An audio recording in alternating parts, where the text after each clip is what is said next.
Insecure as me. Just relax, baby.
Hello, hello, hello. How's everybody doing? Let me give it a little something to get started here. There you go. How about that? How about that? Thank you, thank you, thank you for joining me. I feel really good.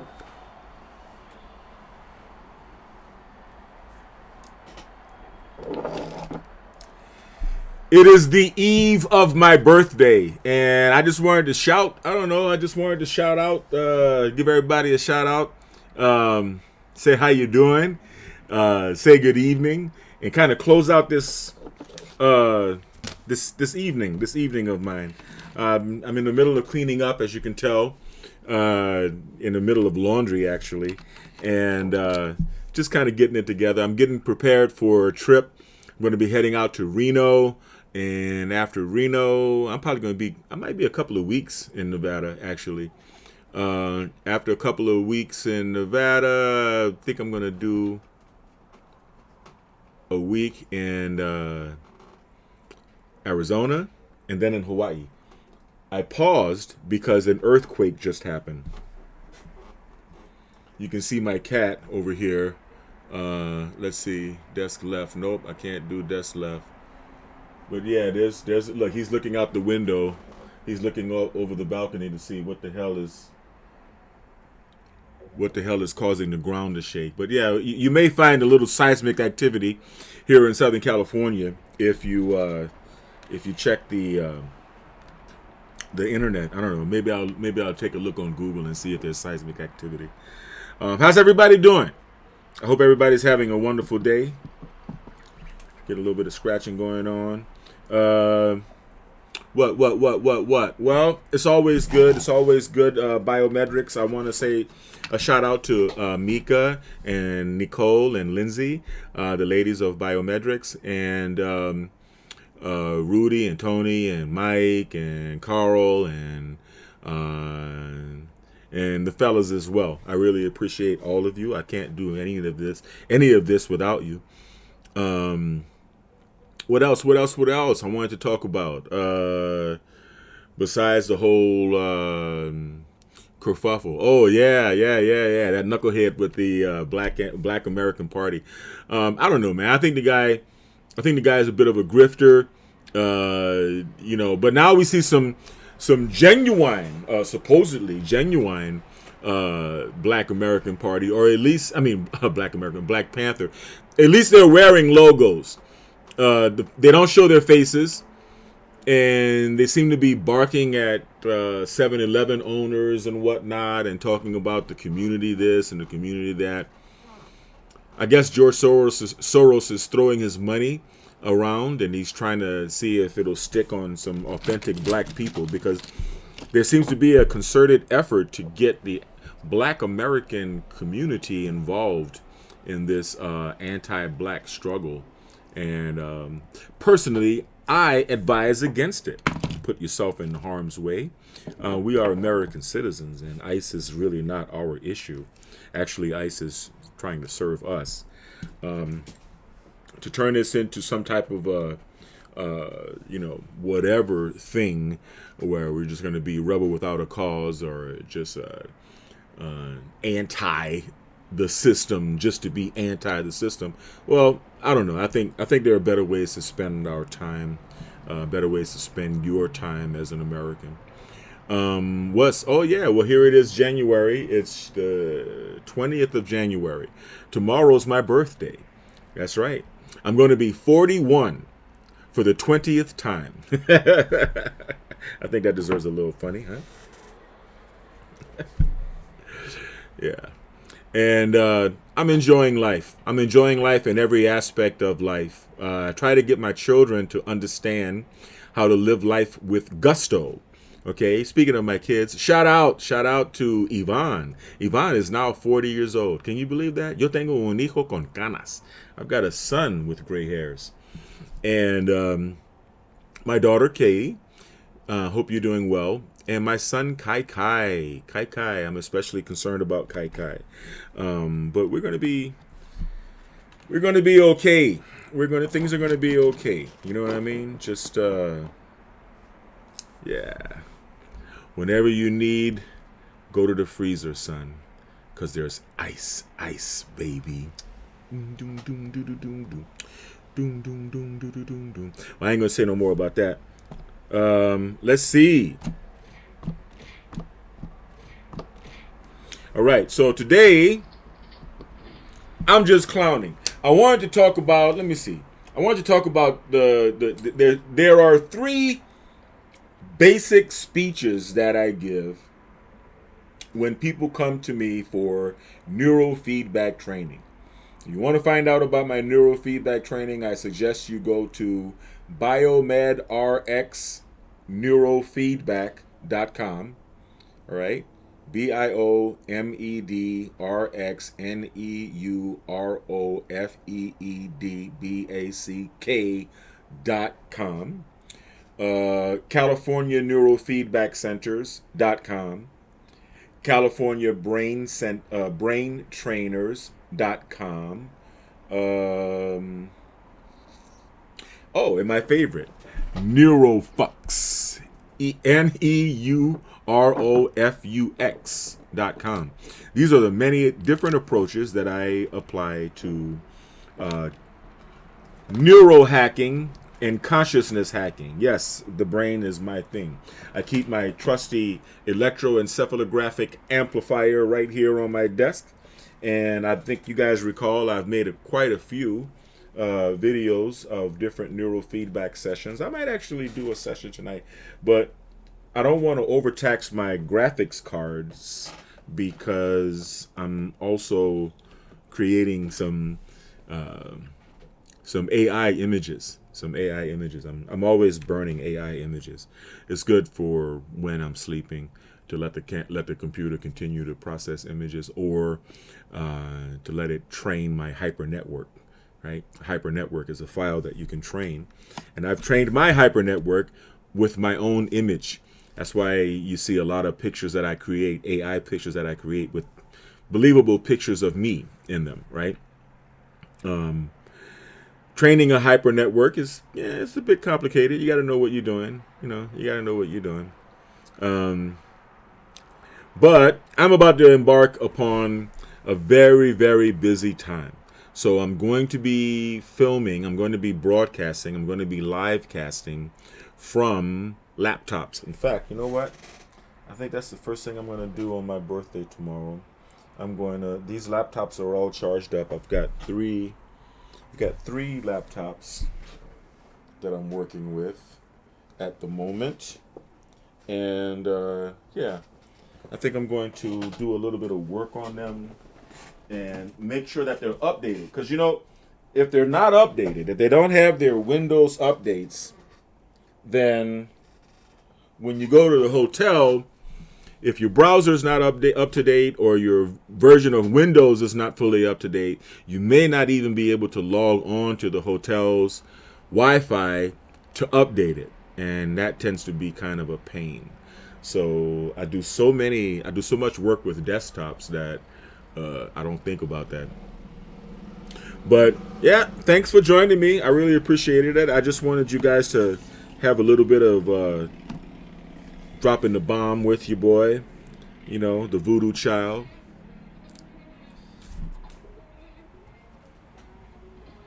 I hope people understand, the gist of me using that. I use that also as my ringtone on my phone, because I am the voodoo child. That's right. I'm from New Orleans. Shout out to my family in New Orleans. Shout out to all of you. I think Toya, my cousin Toya. I think my cousin Toya just had a birthday, and Taniko. I think Taniko's birthday is near mine as well. Either right before or right after or something like that. Shout out to Nico. Me and Nico go way back. We all go way back. We go back to our mamas, who are sisters. All right. Shout out Albert. Shout out Leilani. Shout out everybody. Bobby. Shout out Walter Fred, Vina, Vinoka, everybody. My grandmother had 13 children. and they all had kids. That was my mom's generation, and then we have a lot of kids. And now, when I go to the Blessed Barnes family reunion, I don't know the names of more than half of the people there. And I think it's a wonderful thing. I think it's wonderful when you have a big family. A big family is a blessing. Shout out to the Barnes family in New Orleans. Dom DeMarco. And the Lockett family. You know what I mean? Right there. Everybody knows what time it is. I sent a message to my brother, Sean. Shout out to my brother, Sean. Sean, how you doing, man? We're going to break a little glass in your honor. Actually, let's do a little funky funk.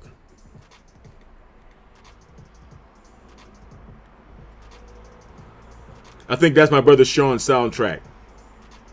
That sounds like Sean. When he comes driving up.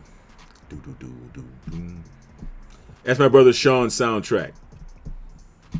When he steps out of the car, you know.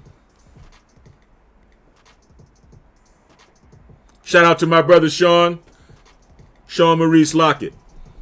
Anyway, I hope you guys are having a wonderful time out there in New Orleans. Congratulations to Mayor Moreno of New Orleans.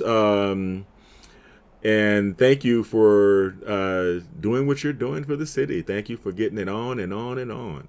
I appreciate it. You're getting off to a running start. I can see that from out here in LA. And I really appreciate it.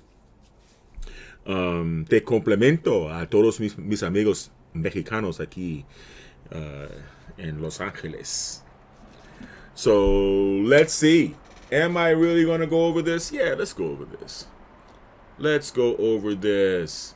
Now, as you know, people come to me when they have neurological dysfunction. And, you know, it doesn't mean you're crazy. It just means, you know, the brain is a part of the body like everything else. And sometimes, you know, the brain suffers from certain conditions.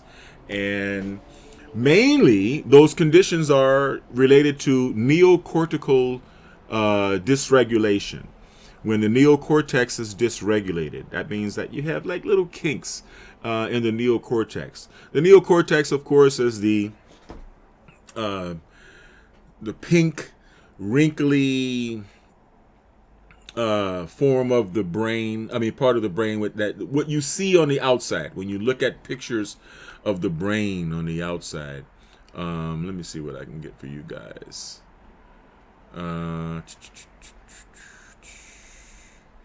We got cameras, we got mics, we got commercials. I could have sworn I had map of consciousness. It was on another. I'll get it. Anyway, you know what the brain looks like, the neocortex. Okay? Neocortex on the outside of the brain. Sometimes, as a result of feeling intense emotions, we get little knots and kinks. We get little failures to circulate in the neocortex. Now, of course, the neocortex is divided. First of all, the brain is divided into two hemispheres, the left and the right.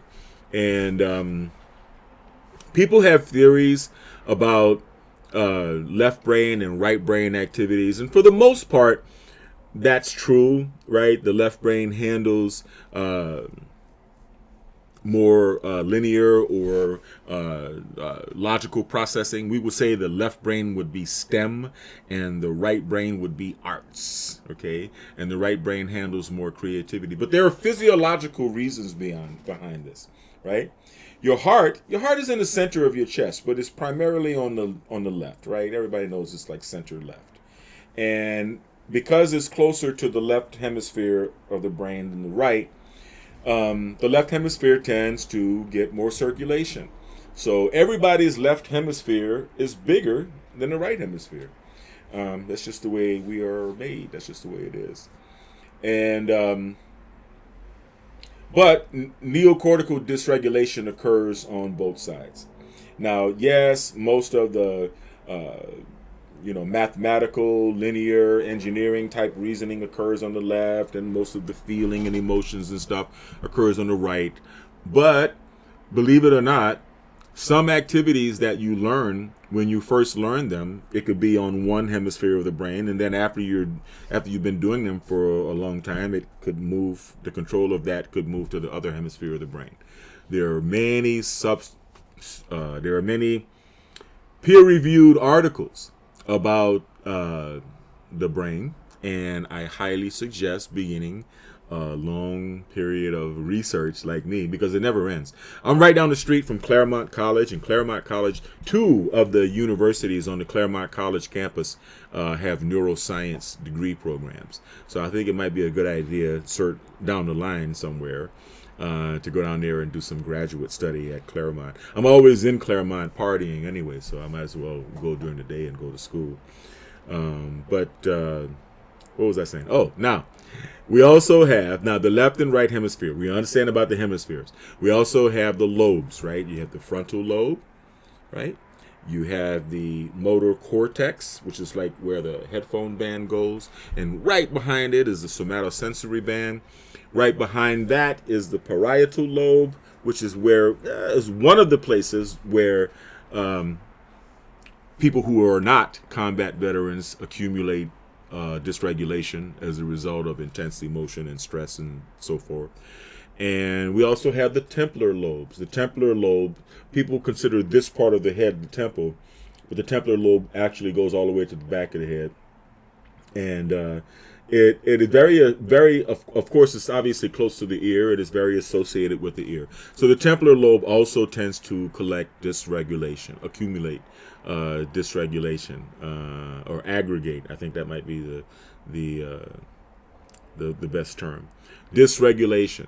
Because a lot of the emotional trauma that we experience, or emotional memories that we experience, are closely related to sound, right?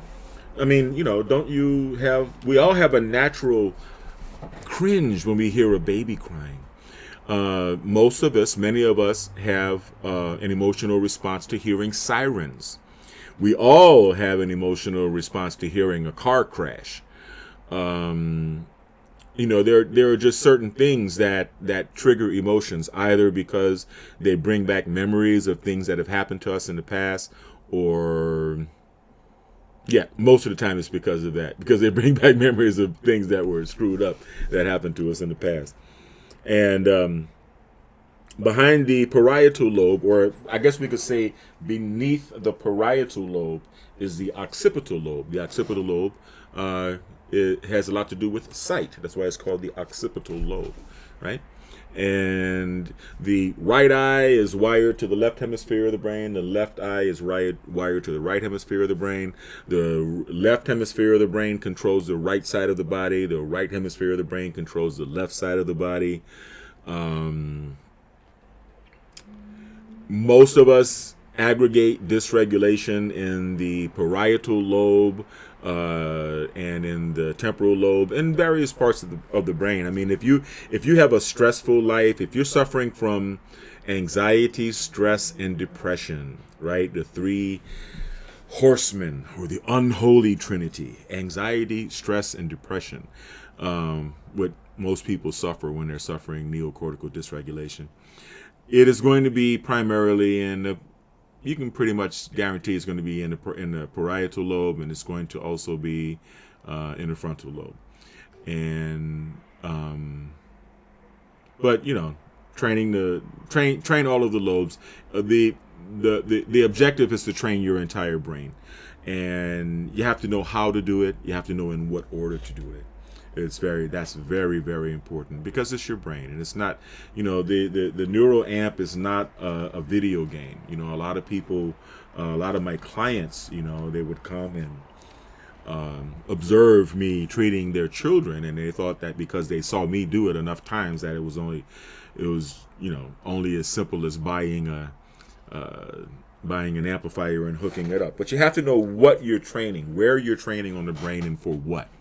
So, someone comes in, for example, off the street. Oh, I forgot to mention, shout out to my military people, my brothers and sisters in arms in the United States military. I am a veteran of the United States Air Force myself, and I want to say thank you for your service. thank you guys for your service. I am a part of the Homecoming for Veterans program through the EEG Institute, eeginfo.com. This is the institute where I learned neurofeedback therapy. And with the Othmers, shout out to the Othmers, rest in peace. I'm sorry, Sue Othmer. She was my teacher, and she was the most knowledgeable person other than her husband Siegfried and her son Kurt, of course. Shout out Kurt. In the field of neurofeedback, and they're still going strong. Thank you for training and teaching me, and thank you for teaching so many other neurofeedback clinicians. And if you want to try neurofeedback yourself, and you're not in Southern California, well, even if you were, my shop is closed right now, but if you were looking for neurofeedback therapy in anywhere in the country or anywhere in the world, I suggest you go to eeginfo.com and look at their directory. You're going to find a directory of therapists that they have trained, and you can find them. Now, back to the new client. Oh, the reason I brought up the military is because when I find, it has been found that when you're dealing with military veterans, they tend to pick up an additional dysregulatory pattern on the frontal lobe. Because when you're in combat, right, you sleep with one eye open. You're in a constant state of hypervigilance, and that causes a pattern that seems to be like a diamond, like one here, here, and here. There's like a dysregulatory pattern that occurs as a result of combat, or as a result of the hypervigilance associated with combat. So we have to train the whole brain, and you have to know where, depending on the person that you're dealing with, where you should train first. Now, we can talk about two things. We can talk about location on the neocortex, the phrenology of the brain, of the neocortex, and frequency. So let's just say we're starting off with infra-low neurofeedback. Infra-low neurofeedback is feedback that encourages the brain to oscillate at a frequency of 0.05 hertz. That's slower than the rotation of the sun over the flat plane of the earth. And it's very good for helping reestablish regulation. It's very good for calming the brains of children on the autism spectrum. But you have to know where to do it and at what frequency. You have to know what you're doing and where you're training and for what reason. So the first thing you want to do, if a person is generally suffering from anxiety, stress, and or depression, is to calm that right hemisphere down. So you want to do some asymmetrical, one single channel training. I like to start with T4, P4, T4, then temporal lobe, area number 4, and P4, the parietal lobe, area number 4. And that's a good place to start. And then alternate the first few sessions with T3, T4, which is right above the ears, right to the back of the ears. Okay? The purpose of T4, P4 is that it calms down the right hemisphere. The right hemisphere should be optimally operating at a little bit lower frequency than the left hemisphere. It has a different purpose. And when you have a lot of neocortical dysregulation, you may be stuck with a primary operating frequency that is above alpha. That's like beta or high beta, and that's kind of stressful.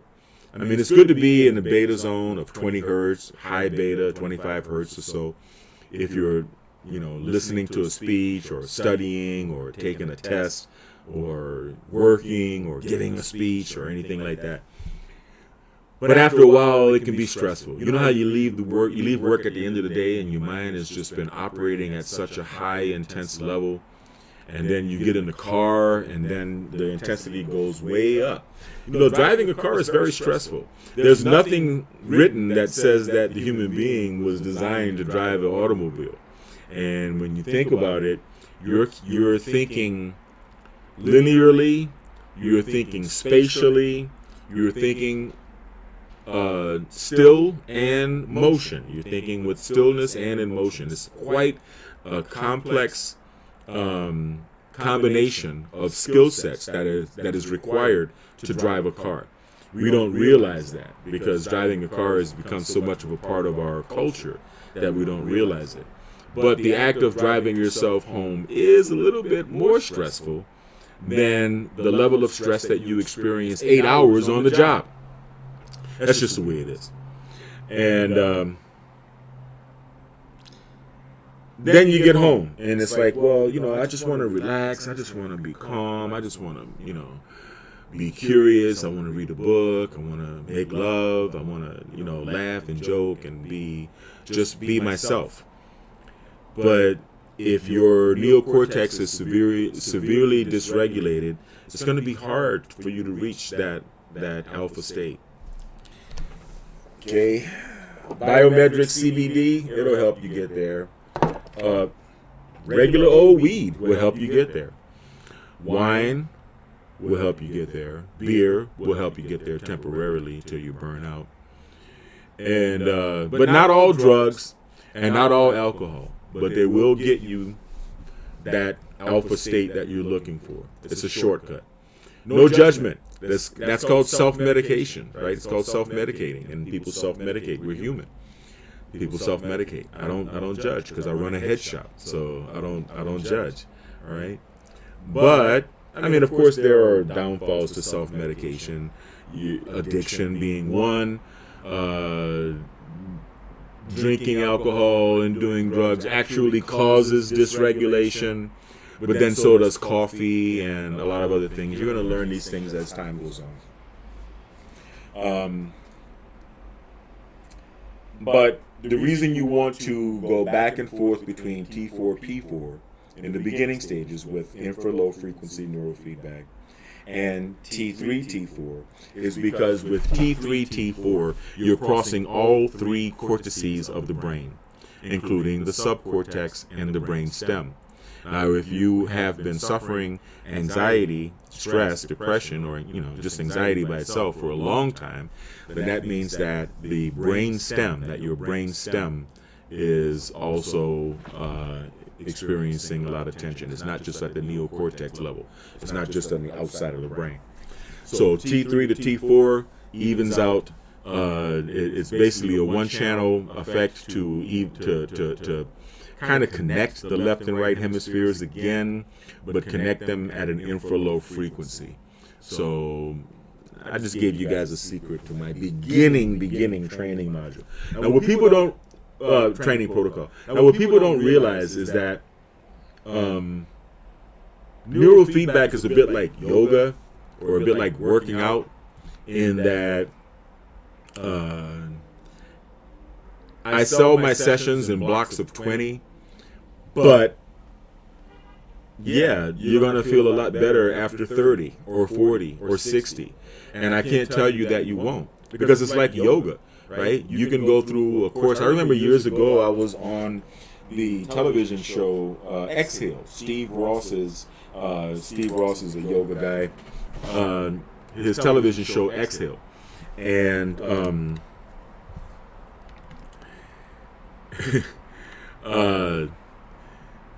we had to go and do yoga 4 times a week or 5 times a week, like every day basically, at his studio in Brentwood. And I got into the best shape of my life. I was just doing yoga back to back. I felt really great. I recuperated, and I got really strong. They tried to discourage us from bodybuilding, lifting weights while doing yoga, but I couldn't resist because I just look so good. But yoga is the kind of thing, man. It's like water. I mean, the more you do, the better you are, the better you feel, and the more you do, the more you're going to want to do. Well, that's the same thing with neurofeedback. But unfortunately, the sessions cost because this is my time. I'm giving up my time to help you, or my employees' time to help you, and I'm paying for their time. So, you got to pay us. But still, the more you do, the better you'll feel. So let's just say you get through your first block of 20 sessions and you're going T4, P4, T3, T4, and you're really, really calming the brain down using infralow. Then you might want to shift gears to 2-channel infralow. As you can see, there are 2 channels on the amplifier here, right? Channel 1, channel 2, and ground in the middle. And you can train the hemispheres of the brain simultaneously. 2-channel infralow, 2-channel neurofeedback is obviously more powerful, more effective on the brain than single-channel neurofeedback. And then we can start calming down the whole brain. We can go front to back. We can train the somatosensory band. If you're an athlete, the motor cortex. If you're an athlete, if you want to, get on the court or go do your thing. I train my own motor cortex because I'm a runner. As you can see, there's my medal from the last LA marathon, and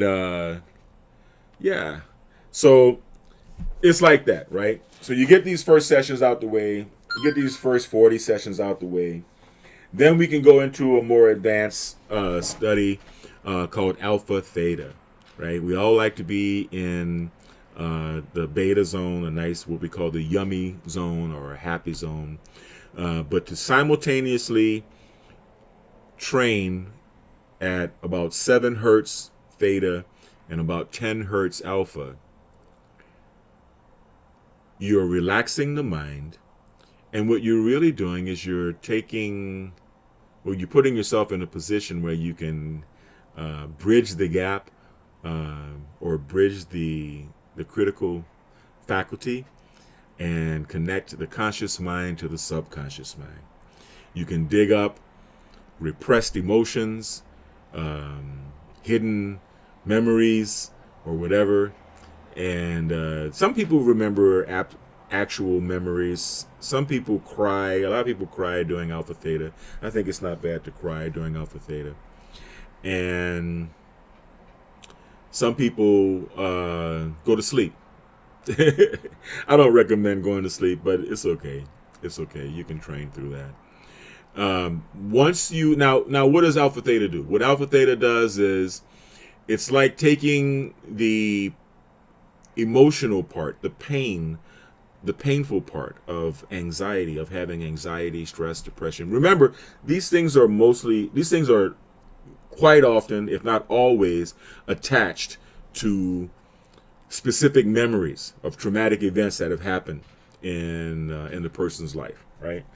So if a person, has a lot of stuff that they don't really want to face, they usually, when they come to me, they're too sensitive to talk about things. They don't want to talk about certain subjects. They haven't processed the catharsis. They haven't had a good cry. They haven't released the energy associated with those painful memories. Well, alpha theta neurofeedback helps you deal with that. It helps you deal with that. It's like going behind the balloon and prickling it, not so that it explodes, but so that a little hole is made, and you're draining out the energy, right? The unprocessed emotions and the energy that is associated with repressed memories. We all have them. So now we're getting rid of physical neocortical dysregulation with infralow neurofeedback, and we're getting rid of the emotional dysregulations, if you will, with alpha theta. And alpha theta is indulgent, is decadent, it feels really good, and the long-term effects on your personality are amazing. Why? Because you find yourself able to discuss topics that may have previously caused you too much emotional discomfort to talk about before, right? And the sensitivity around the issue. Well, because you have unprocessed emotions. But after going through your 20, 30, 40 sessions of alpha theta neurofeedback, then you'll find that you can talk about those subjects, and you can talk about all subjects without that emotional trigger happening inside, without that pain. Even the most painful subjects. And I've had, if you look up Biomed RX PTSD, Biomed RX PTSD on YouTube, you're going to find a video. It's got a blue camouflage cover with red and yellow lettering, PTSD. It's a very good video. I highly recommend that you check it out. It shows the work that I did.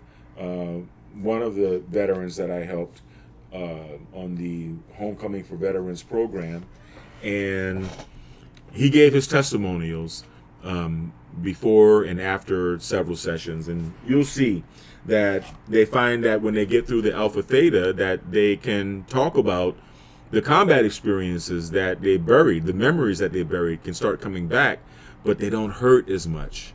They don't hurt at all, because you're silently taking the theta and alpha. Whenever you do alpha theta crisscross, when you look at the charts, you see the alpha line and theta line crisscrossing each other. That is really good work. That's processing. That's purging a lot of negative emotions, or emotions attached to memories. And then you can talk about those memories without feeling the emotions. So that's the gist of going through the phase of alpha theta.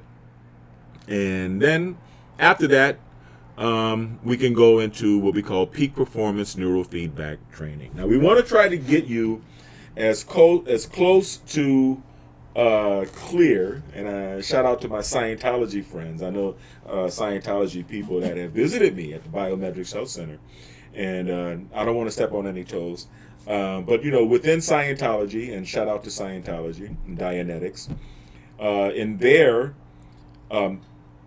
their feedback guided talk therapy, which is called Dianetics, right?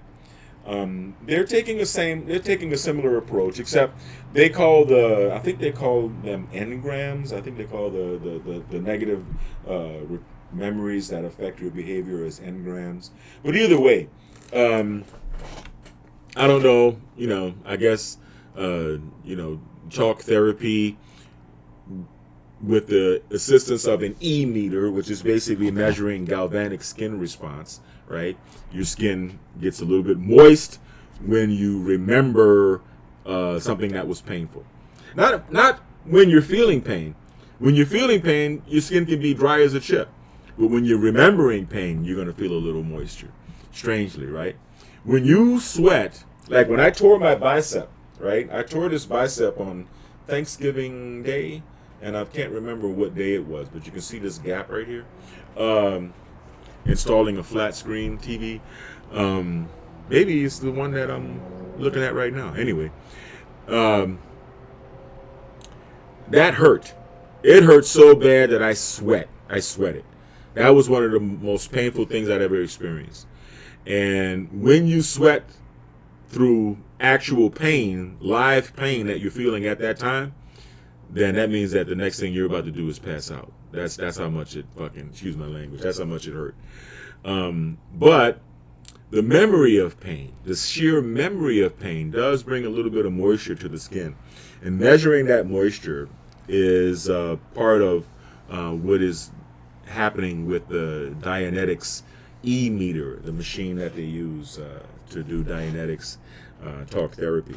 We don't do that. We don't talk. We don't get into. I try not to do any talk therapy. I'm not a trained counselor, but I have an easy to talk to personality, I guess. And when you're going through the work of helping someone get rid of the dysregulation in their own neocortex and to reach a state of wholeness, it's kind of hard for them not to share.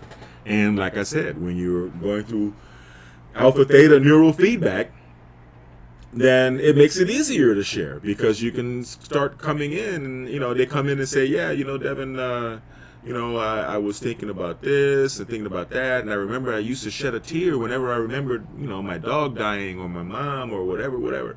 And now I don't. Now I can talk about it. I'm free. It's like I've processed the 4 stages of grief energetically without having to go through talking and sharing your stuff with a stranger and blah, blah, blah, blah, blah, and digging up shit and going home and arguing with your mama and all this other kind of stuff. You can do it electronically. Let's put it that way. You can do it electronically. And I really feel glad and I feel proud to have helped a lot of people with a lot of emotional pain. Now, back to synchrony, or forward to synchrony. Let's just say we get to the point where you are no longer affected by anxiety, stress, and depression, and you are healed. You are a healthy person. Now, of course, you can stop your training at that time, right? But if you go forward, you can get into synchrony neurofeedback, where basically you're simply synchronizing the left and right hemispheres of the brain with each other to work together. Most of the time that doesn't happen. Most of our brains don't work like that. But when you do train your brain for a whole brain approach, it improves your focus, your concentration, your ability to operate at any frequency. So you wake up better, you operate better when you're awake. When it's time to get focused and sharp, you get focused and sharp. If you smoke a joint, you master your high. Seriously, it does actually work that way. Wow, I mean, you can study, you can read, you can drive for a long time without feeling the same sense of fatigue. Your focus, your stamina, your mental clarity.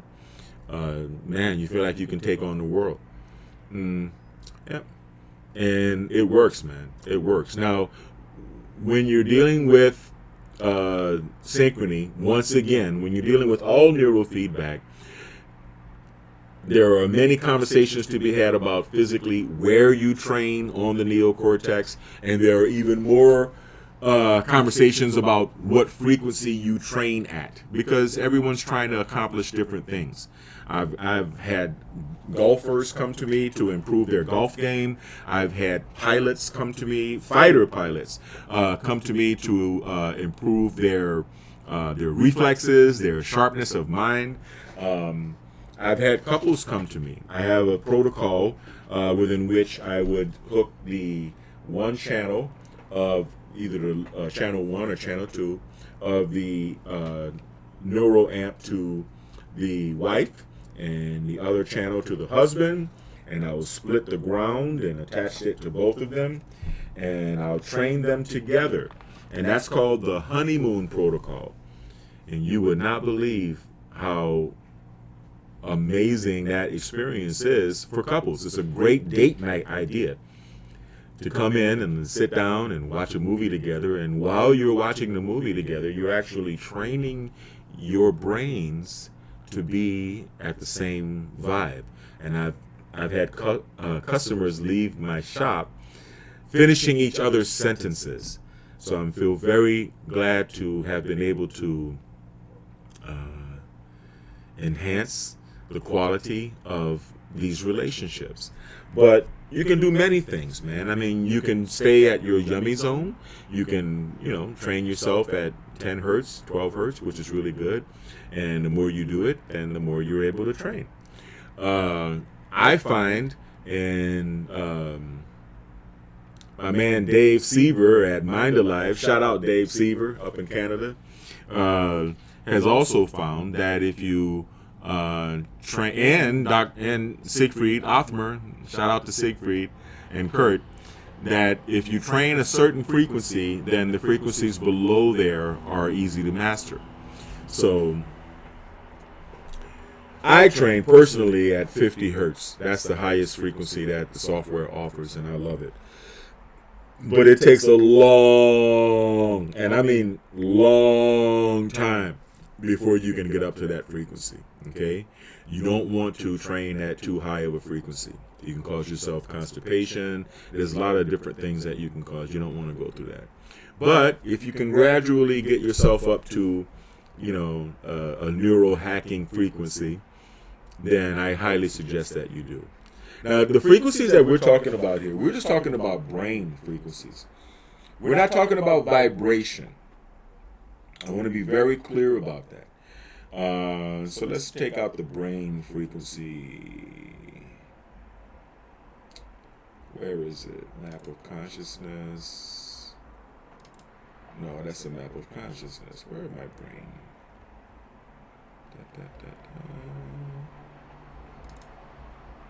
Wow. So I guess the brain frequency, let's see if I can add it.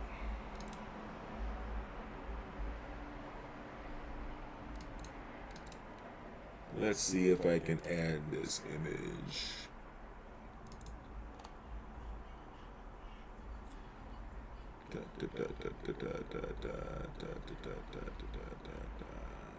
There it is.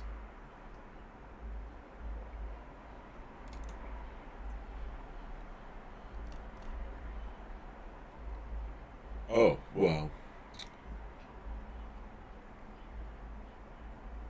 That wasn't what I was looking for. But anyway, you guys have seen that chart many times. You understand that 0 to 5 hertz is delta. That's when you're sleeping. That's the frequency bandwidth that's primary in your neocortex when you are asleep. You don't want to do that.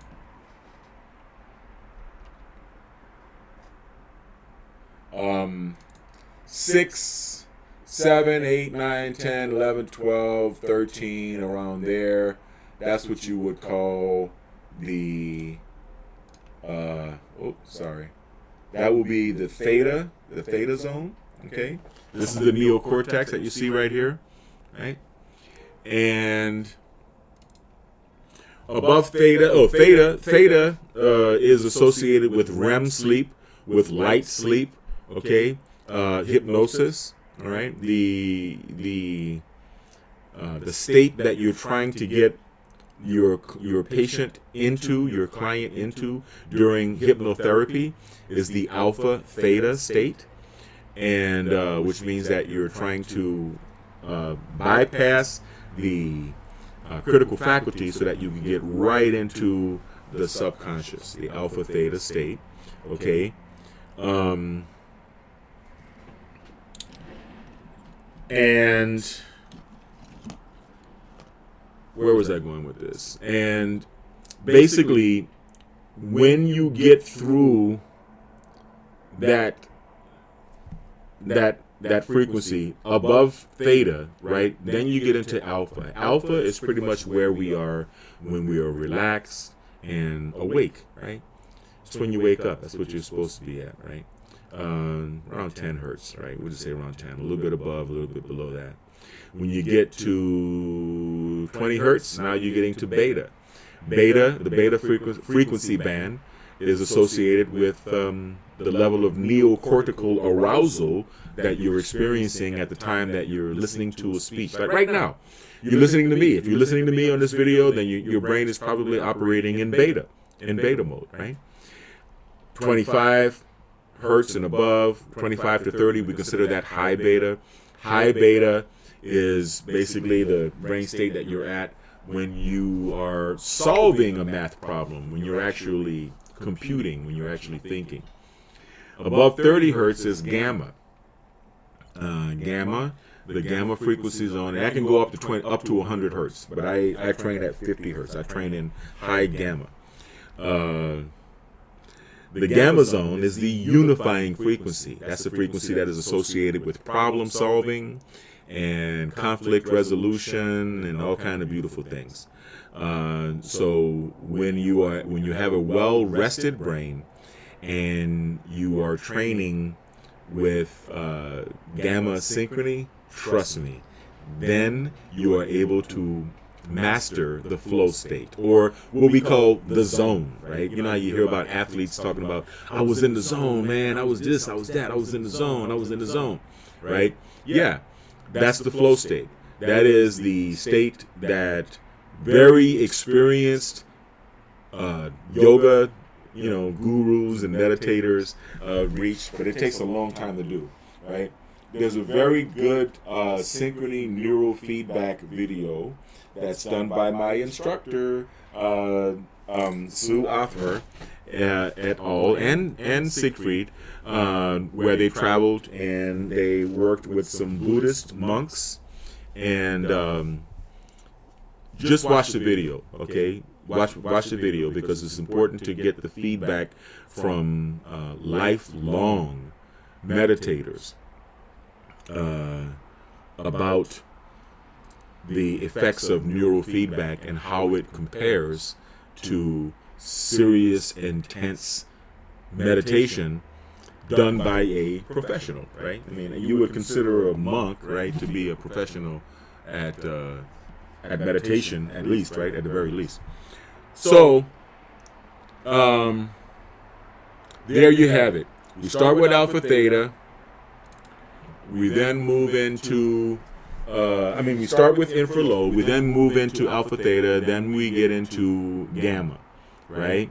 So we get rid of the neocortical dysregulation. We get rid of the emotional junk as much as we can.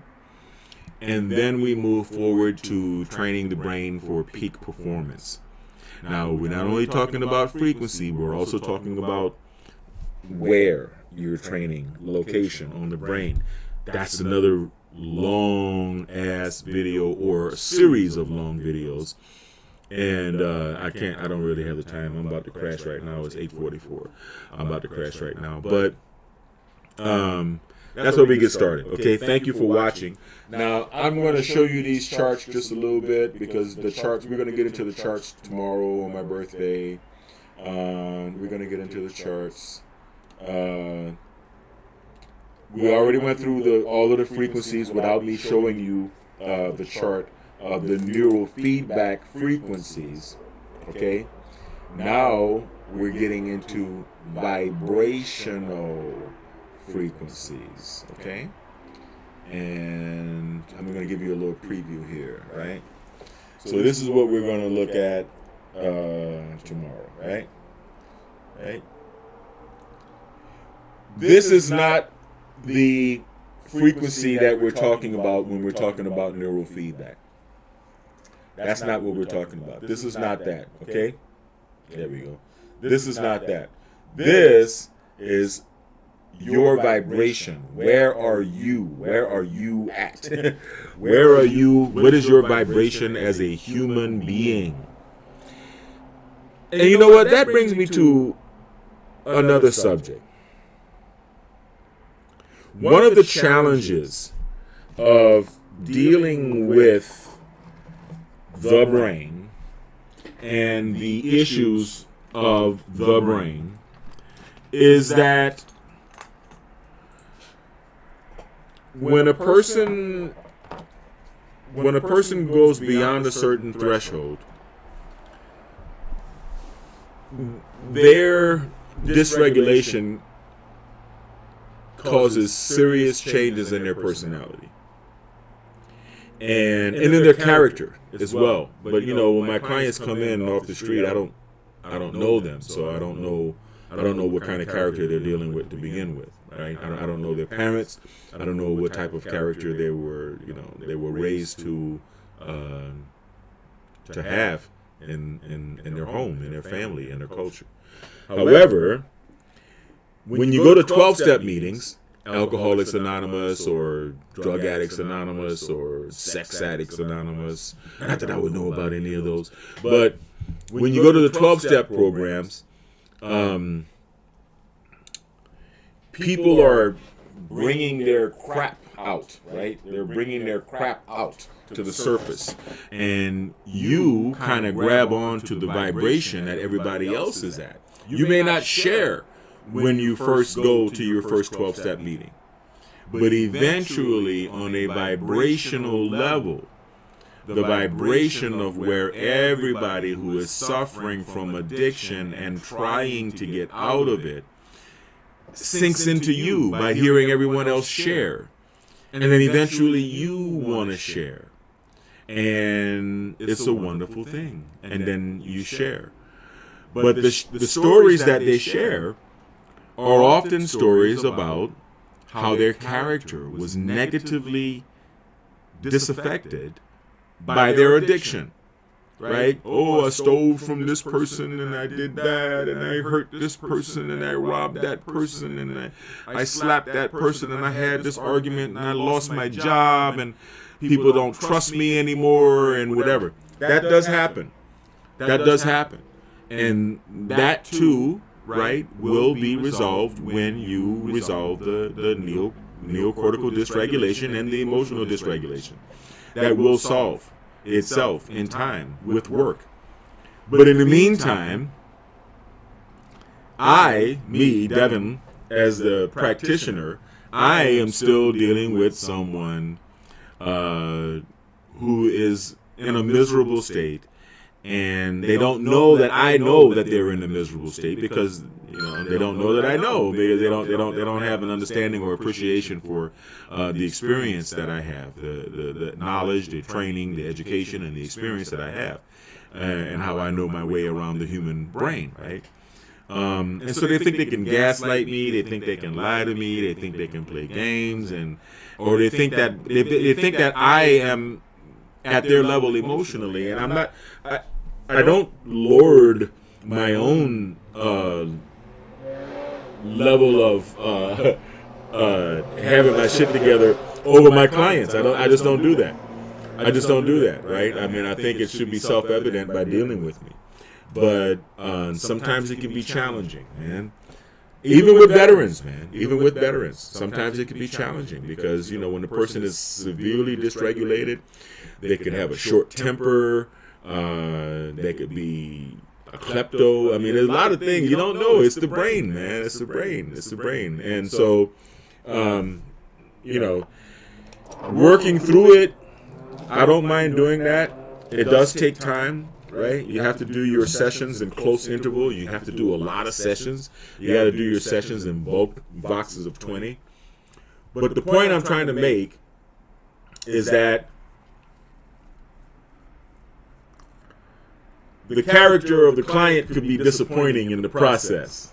I'll just put it that way. That's a until they get better. And being a healed person, you want once you become healed, then you have patience, right? You start to become more of a compassionate and patient person. So you can see your clients with love and understand. Hey, I was where you are. Just stick with it. Right? I can't train it all the way in one day, but if you keep coming, you are going to notice the change. That's why we sell the training in blocks of 20, and that's why the training is the money that you pay is non-refundable. All right, so if you are still in a very, very low frequency, we're talking about life frequency, not brain frequency. We don't get to this chart. We don't get to this chart until we have sufficiently gotten rid of the neocortical dysregulation, and at least through some of the alpha theta work. All right, but a lot of times you see people. All right, now this map, right? You see the name of the level, the energetic log, predominant emotional state, view of life, the God view, their view of God. And the process. I love living by the train. It makes this neighborhood so lively. We're not going to go over this because this is going to take a long time for me to go over. But I just wanted to give you a preview so that you understand that once we get you past the neocortical dysregulation or like in Scientology, once you are a clear, I don't know if those are, I don't know if that's a direct translation from one to the other. So I don't want to do any copyright shit with the Scientologists. But anyway, when a person is here in the survival paradigm below that red line right there, right? Man, it's kind of hard to deal with them, man, because that's when you have the dark triads. That's when you have narcissistic, Machiavellian psychopaths.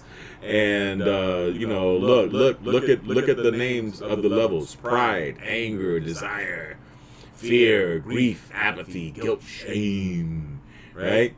And you feel a lot of that. And I've known people that have been there, and I try to let them know that there are higher planes and we can climb up, and it will be fun getting there. It is possible. It will be fun getting there, but it's going to take work, okay?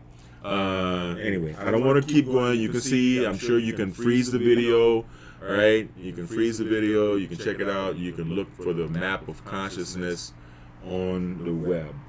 And I've got another one which is just like it, which illustrates the different vibrations in a very beautiful way. I really like this one, right? You see? Same thing, right? I like to say up here, peace, joy, and enlightenment, right? Because I like to think and come up with ideas. I like to create businesses and whatnot. I like using that energy. And enlightenment, peace, joy, love, reason, acceptance, and willingness. I would say above acceptance, reason, love, joy, peace, enlightenment.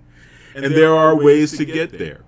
There are ways to get there. That's all I wanted to say. So I guess I just wrapped up the first one and a half. The first 1.5 speeches, the first 1.5 talks that I have with my clients when they come to me for neurofeedback, right? The first 1.5 speeches. Tomorrow I'll do the other half. Tomorrow I'll do the other half in the morning while I'm doing neurofeedback. Yeah, I'm going to get up and do a neurofeedback session on myself. It's been a minute. And I don't want to do it right now because I'm already tired. I'm going to bed. But I want to thank you guys for watching me. The apps are growing. I appreciate it. I like to show you guys the commercials, but I'll show them to you on the way out when I'm shutting down. Yeah, not quite sure why I have that wave there. I'm gonna get that one, yeah, off of there. All right. So let's see. Maybe I can let you guys see at least the job site route video, one of them instead of all 4 of them, before we go. A word from our sponsor. Food trucks bring life to city streets and satisfy cravings wherever they go. But managing a food truck's route, staying connected with customers, and securing consistent parking can be a challenge. That's where Job Site Route comes in, the ultimate solution for food truck management. At Job Site Route, we've developed cutting-edge web and mobile apps that work together to optimize your food truck's journey. With the Food Truckers app, you get a GPS-enabled tool that maps out logical, efficient routes to construction job sites and recalculates as new locations are added or removed. But that's not all. The app empowers food trucks to receive pre-orders from both construction site patrons and regular street diners, process payments seamlessly, schedule estimated arrival times, and communicate directly with contractors, diners, and even other food trucks. For contractors, the Job Site Route app is a game changer. They can view the live GPS locations and route schedules of all food trucks, pre-order meals for their team, request specific arrival times to keep their crew well-fed and productive. With the web interface, contractors can easily manage their profiles, update payment information, and even organize catering events with food trucks. And for regular street diners, our civilian user platforms, StreetGrubber.com and CurbDiner.com, make food truck dining more convenient than ever. Users can Discover food trucks on their route. Pre-order meals for quick pickup. Rate and review their favorite trucks and connect with other foodies. The Food Trucker's web interface makes business management simple. Update your profile, menu items, prices, and pictures, all in one place. We keep it affordable and transparent. Contractors, $100 per job site per month.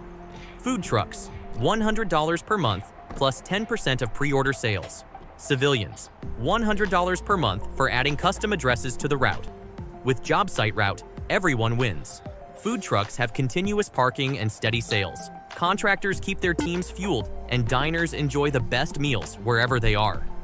Join the revolution today. Visit us online and download the app to get started. All right, all right, all right.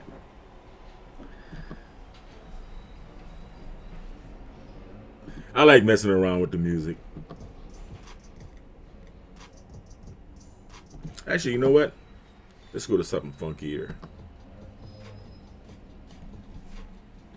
So anyway, I'm getting ready for my birthday. I'm going to go get some rest. I want to thank all of you guys, especially the people who know me and love me enough. My cousin Vanoka, my boy Elton Hydell, what's up? My Follies, my people out in New Orleans that know me and they know my birthday is coming up and they hit me early for my birthday. I really, really appreciate that. I love you guys so much. And if I don't have time to thank everybody, please understand that I appreciate you telling me happy birthday. I love you. I love you with all my heart. I never ceased to give love freely because I believe that love and forgiveness should be given freely. And yeah, I mean, I just love you guys. You know, you guys bring a great sense of purpose to my life, you know. Yeah. And those are the things that we contemplate on our birthday, right? Having a good quality of life, self-efficacy, and self-worth, the combination of which is essential for self-esteem. So I love you guys. I'm going to bust another commercial because, you know, I have another app. It's called Labor Dia. So please hold on. I'm not going to let you guys go just yet. It's not 9 o'clock yet. Another word from our sponsors. In the dynamic world of construction, where timelines are tight and projects demand agility, having reliable and efficient labor at your disposal is critical. Enter Labor Dia, the ultimate app for streamlining your workforce needs. This innovative platform revolutionizes the way contractors connect with skilled day laborers, saving time, reducing hassle, and enhancing productivity on your construction sites. Labor Dia empowers contractors by putting the control in their hands. With just a few taps, you can post the location of your construction site along with the rate you're offering for day labor. Laborers in your area will immediately see your job posting, complete with GPS indicators for easy navigation. This means no more waiting for days to find reliable workers. Labor Dia ensures you're matched with laborers who are ready and eager to work, whether that's right now or at the crack of dawn tomorrow. What sets Labor Dia apart is its seamless integration of technology to simplify your operations. The app's payment system, featuring PayPal and Zelle, eliminates the need for cumbersome cash transactions. Pay your workers directly and securely through the app, saving time and ensuring transparency. Plus, with Labor Dia's mutual rating system, you can build a network of trusted laborers. Rate workers based on their punctuality, skills, and professionalism, and gain valuable insights from laborers who rate your job postings and site conditions. This feedback loop fosters accountability and trust on both sides, creating a stronger and more reliable workforce ecosystem. Safety and compliance are at the forefront of Labor Dia's design.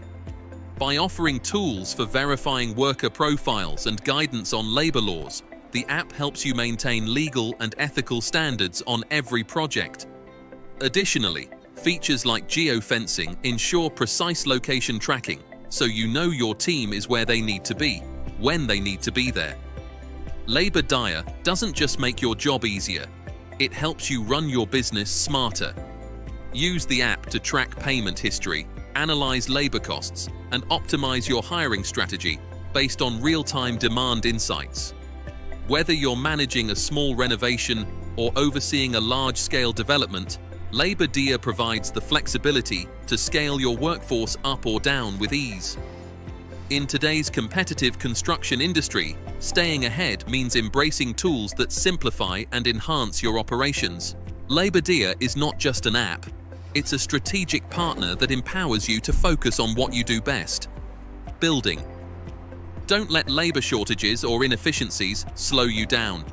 Join Labor Dia today and experience a smarter, faster, and more reliable way to manage your workforce. With Labor Dia, the future of construction staffing is in your hands. All right. Yes. So, yes, this is a very happy birthday for me. And here's Neon. He's very camera shy. You know, I never knew a cat would be camera shy. Or how would he even know what the camera's pointing at, right? But he doesn't like his face to be seen on camera. Whenever the camera comes back on, he like turns away. He's like, "Oh, I like you to pet me, but I don't want to be on camera. I'm shy."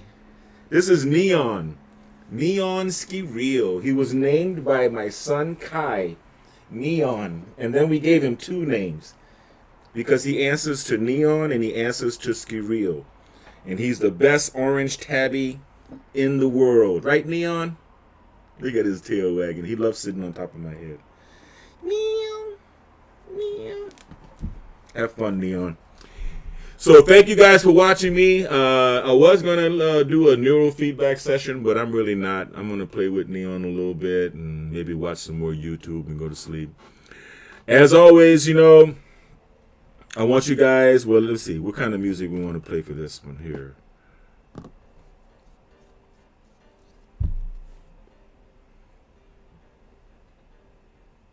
No.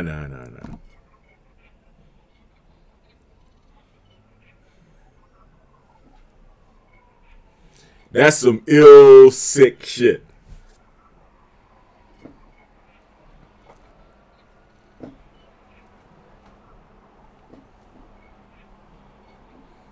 Anyway, I'm going to go to bed,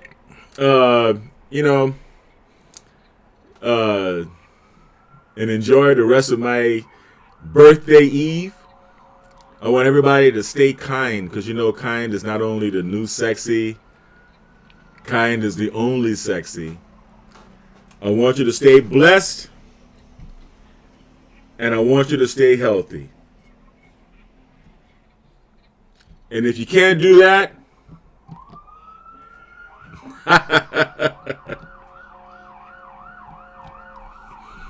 anyway, I love you guys. You guys are going to go out with a siren, as always. There's always sirens here. Have a wonderful night, and I'll see you guys on the flip-flop. Peace.